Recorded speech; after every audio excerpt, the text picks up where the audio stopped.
Bismillahirrahmanirrahim. Assalamualaikum warahmatullahi wabarakatuh.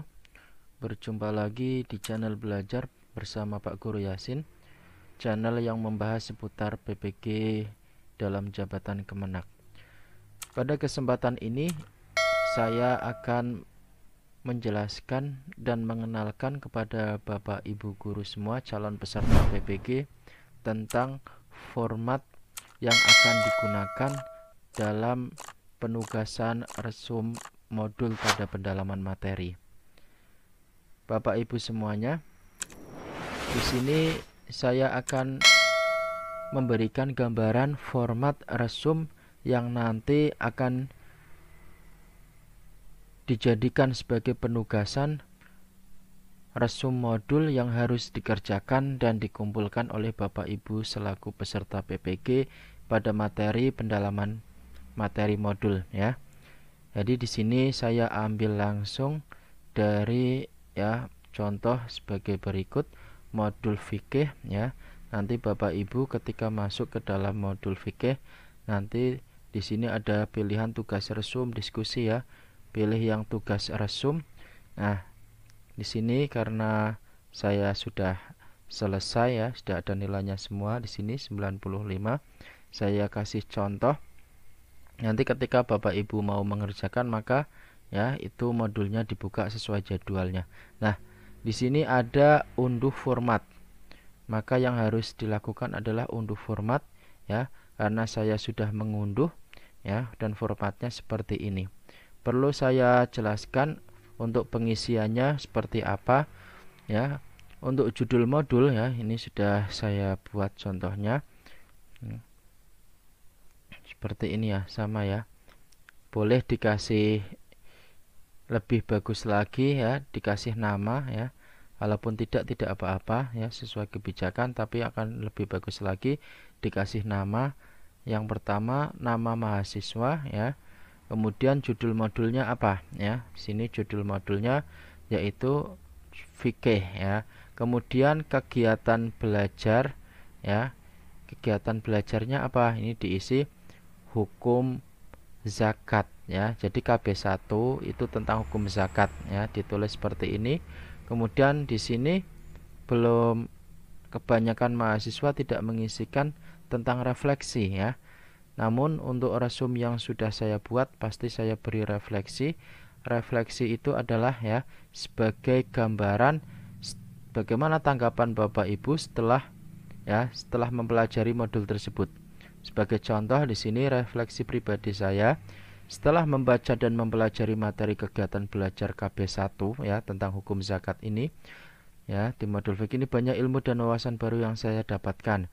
Pada kegiatan KB1 ini membahas tentang zakat yang diperselisihkan hukumnya di masyarakat, yaitu zakat tanah yang disewakan, zakat profesi, zakat produktif, dan zakat untuk pembangunan masjid. Masing-masing memiliki landasan hukum dan pendapat dari para ulama.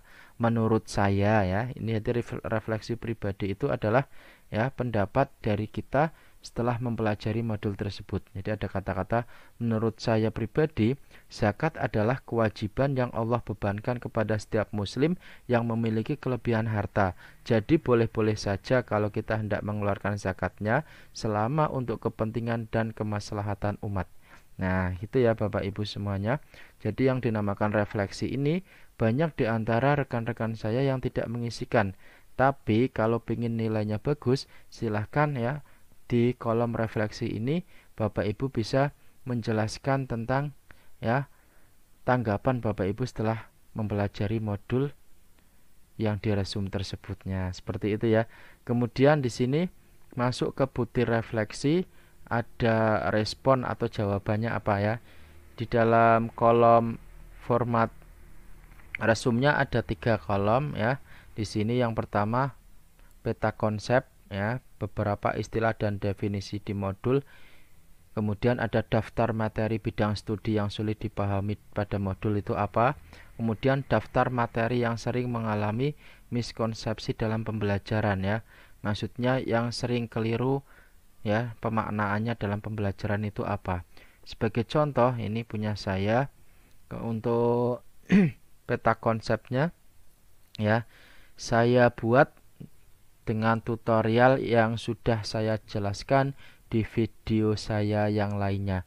Jadi saya ingatkan, jangan lupa subscribe, like, and comment untuk senantiasa mengikuti perkembangan video terbaru dari saya agar channel saya berkembang dan bermanfaat buat semuanya. Silahkan Bapak Ibu untuk membuat mind map atau peta konsep bisa melihat, menonton video saya yang sudah saya buat ya. Nah, di sini peta konsepnya buat seperti ini. Kemudian beberapa istilah ya, ini resumnya, zakat, hasil tanah yang disewakan, pengertian zakat itu apa gitu ya. Silahkan untuk membuat resum dengan nilai yang bagus, itu yang pertama tipsnya adalah usahakan Bapak Ibu mengerjakan kolom ini ya, ada refleksinya jelas, kemudian ada peta konsepnya gitu ya. Kemudian untuk jumlahnya juga harus ya dipertimbangkan. Ya, di sini saya ada 6 halaman ya. Nanti dilihat modul fikih itu ada berapa ya. Kalau sekitar 24 halaman itu dibuat 6 itu masih wajar ya, bagus ya. Jadi jangan terlalu banyak, jangan terlalu sedikit ya. Silahkan untuk resumnya nanti bisa lihat hasil dari resum yang sudah saya kerjakan dengan mendownload di link deskripsi dari video di tugas-tugas yang ada di modul ya. Demikian untuk gambaran dari format resum yang nanti akan dikerjakan Bapak Ibu semuanya ya. Ada peta konsep, ada daftar materi bidang studi yang sulit dipahami ya, ini sebagai contoh di sini. Yang kolom kedua yang sulit dipahami apa ya? Nah, di sini cara menentukan jenis profesi apa saja yang dikenai zakat profesi itu menurut saya masih bingung ya, sulit dipahami. Tata cara mengeluarkan zakat produktif itu seperti apa juga sulit dipahami. Kemudian yang ketiga, daftar materi yang mengalami miskonsepsi. Ya, ini saya tuliskan pengertian profesi dalam pembelajaran masih mengalami beberapa perbedaan pendapat. Kalau dari modul ini mengartikan profesi itu merupakan pekerjaan yang sudah menjadi keahlian seseorang yang diperoleh melalui proses pendidikan atau pelatihan yang memerlukan waktu yang lama. Lalu bagaimana dengan para YouTuber, vlogger, dan sejenisnya? Ini merupakan bidang profesi baru yang sangat menggiurkan dan tidak memerlukan pendidikan atau pelatihan dalam jangka waktu yang lama. Lalu apakah mereka dibebani kewajiban yang sama berupa zakat profesi? Ya, jadi tentang makna pengertian profesi itu sendiri mengalami miskonsepsi. Ada yang mengartikan seperti ini, seperti itu gitu ya. Kemudian cara menghitung zakat profesi juga berbeda-beda dalam pembelajaran. Itu gambaran untuk format resum yang akan dikerjakan Bapak Ibu selama tugas pendalaman materi dan juga cara atau contoh pengisiannya ya. Kemudian kalau ini nanti sudah selesai, nanti Bapak Ibu ya akan upload ya tugas tersebut ya di resum ini ya. Nah, nanti akan diupload ya. Ada formatnya di situ, tempat yang disediakan. Ini contohnya sudah saya upload karena sudah selesai dan nilai saya alhamdulillah 95 ya. Jadi untuk biar nilainya bagus silahkan dikerjakan semaksimal mungkin. Demikianlah gambaran tentang format resum pada penugasan pendalaman materi yang nanti Bapak Ibu sebagai peserta PPG harus mengerjakannya, dan istilah-istilah yang ada di dalamnya dan sudah saya beri bagaimana cara pengisiannya. Kurang lebihnya mohon maaf, semoga bermanfaat buat Bapak Ibu semuanya. Wassalamualaikum warahmatullahi wabarakatuh.